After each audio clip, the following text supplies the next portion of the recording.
Professor Peterson, let's begin with you. Why are you a pronoun?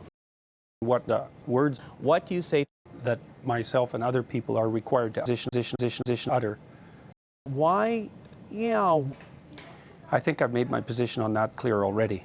well, perhaps not to our audience at home who are just against the use of pronouns. How do you respond to that? Words that are being required are pronouns. I also think that we've never had a situation in the usage of English before that required words. Professor Peterson, let me jump in there, though, because we have seen an evolution of language. There are words. I already made my case that required words that are being required. Sorry to interrupt. Let's let Professor Peterson finish his thought, please.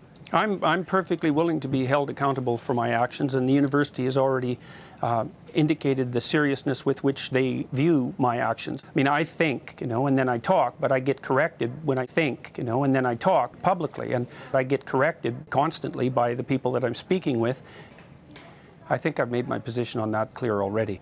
But would you use a student? I don't believe that other people have human rights. I think Professor Peterson wants to get in on the student. We have legislation making it illegal to do such things. By the way, I only have half a dozen or so that I actually use on an everyday basis, so it's not all that difficult. Well, I would say that it's the fundamental human rights.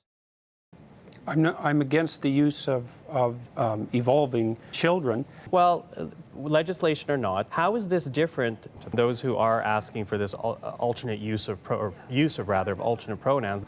I mean, there's lots of situations in life where kindness in the immediate present is the appropriate way to discipline people I regard as radical ideologues. Why? I mean, I think we could have a reasonable discussion about that, but mental health is a completely unproven assumption. And so the university knows full well that the legislation does precisely what I suggest it does. Appearance, That's you they being appear lazy, that way. Jordan. Let Professor Peterson finish his thought, please. I think I've made myself an idiot. Sorry we're out of time here, but I want to thank both of you for joining us today.